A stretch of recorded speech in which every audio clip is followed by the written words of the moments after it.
At this very moment, Britannia burns.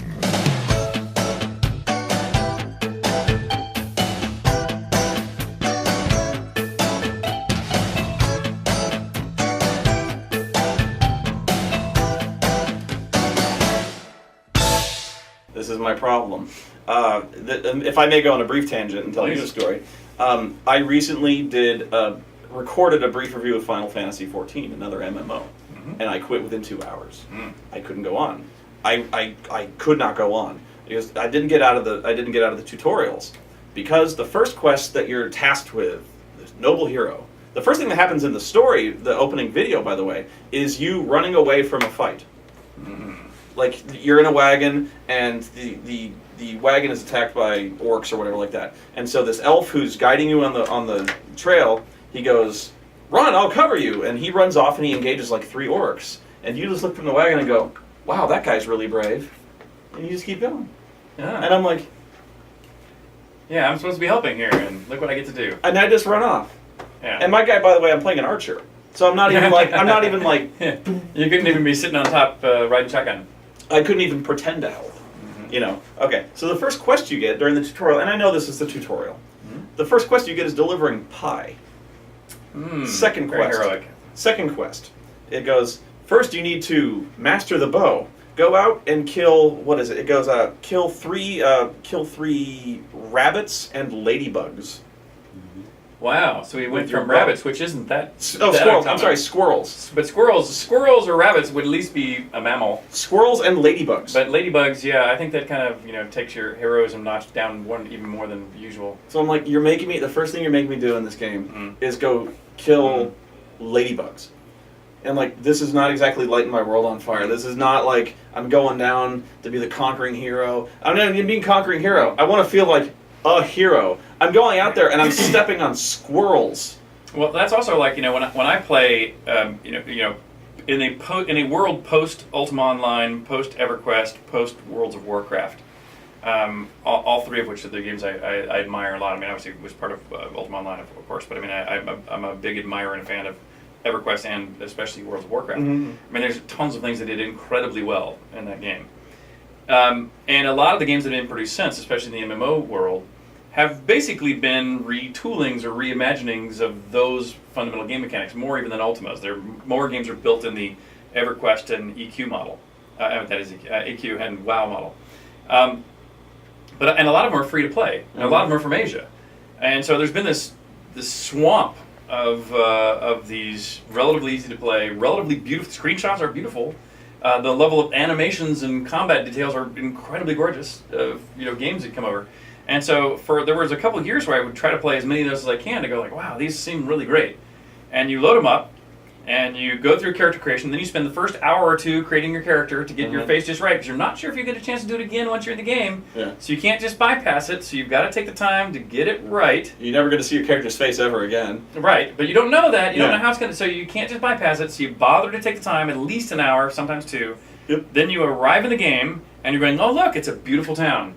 And there is the armorer over here, there's the magic shop over here, there's the food shop over here, there's whatever else The over crafting there. stations. Crafting station over there, and oh look, there's people with exclamation points over their heads. Exclamation points, yeah.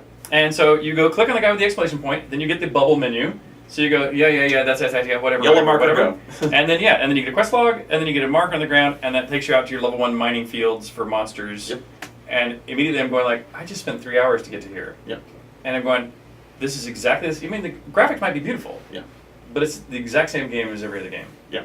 And that's really, really, really what we're desperately trying to avoid. Yeah. You want to Strategy Avatar. You're trying to reward exploration and stuff like that.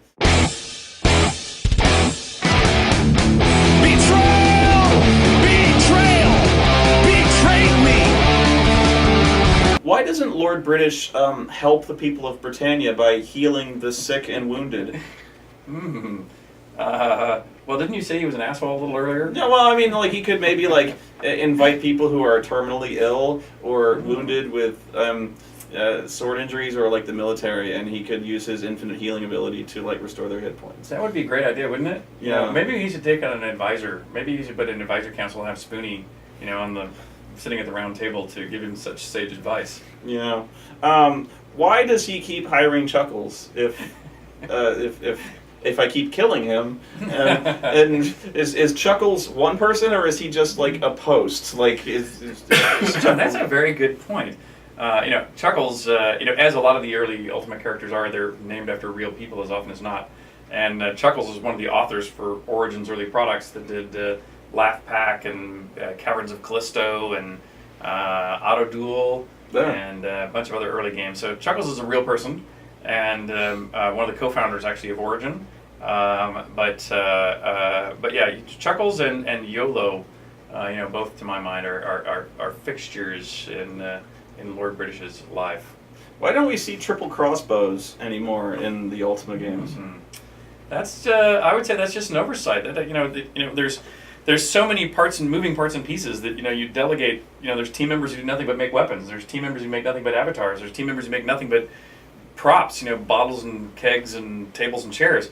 And the triple crossbow, I think, has only just not shown up just because the people in charge of the combat pieces just hasn't crossed their deck. But I like it. I demand triple crossbows. All right. Well, with your seat at the round table, we've now got Lord British to get off his ass and help. Start healing people. He's like and bring the triple crossbows back. So we've got 2 pieces of sage advice so far. He wouldn't even do that in Underworld 2. He's just like, yeah, I can't help you, and my healing doesn't work. I don't know why. And he's just.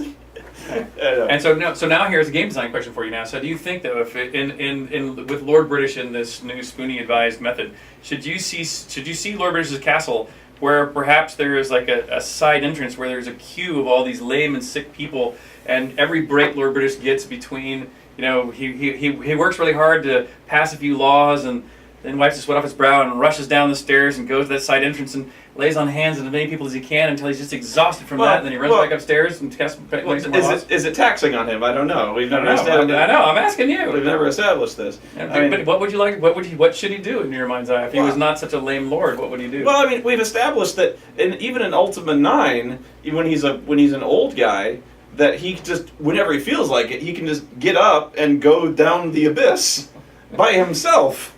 He's like, well, I need to go stop Lord Blackthorn, so he goes up there and he just goes through the abyss. Mm-hmm. Like, it takes the avatar fully decked out and all that stuff. Mm-hmm. It takes me hours to go down there. Lord British, he's just like, okay, let's go. He just goes down there because he's boss.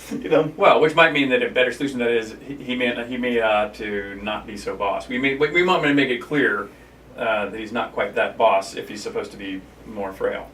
Well, that's the thing. Is he going to be quite so frail? Because I mean, his body shape kind of fluctuates a little bit. Like if you see in Underworld 2, he's like this big jolly guy. He's all Ren Fair like. He's seriously like 300. He looks like he looks like King Baratheon. He's like he looks like the king. It is funny. Almost every Ultima, I give the artists one charge or one of the charges. Please make Lord British look at least a little like me. Oh no, he looks like the king from the CDI Legend of Zelda game. He's just like. Yeah, and I think the closest there's a couple versions of Lord British that look a little bit like the Burger King and me, but otherwise, they rarely actually look much like me. In Martian Dreams, does the Avatar ever remark that he's already been to Mars once before?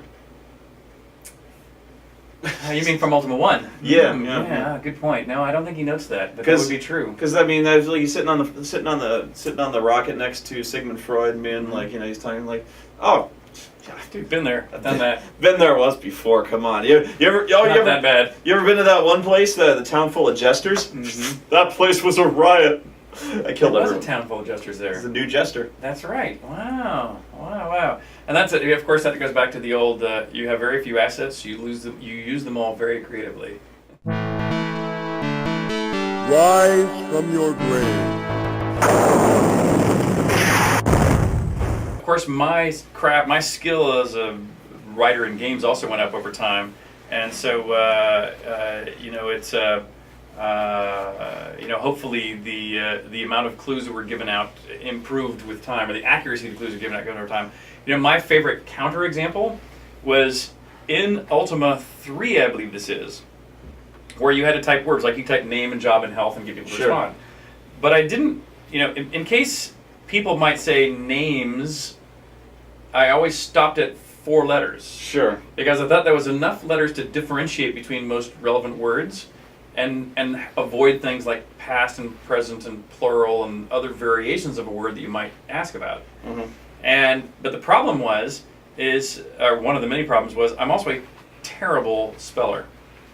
And there was a clue in Ultima 3 where you had to go ask another character about the altar, spelled A-L-T-A-R, correctly.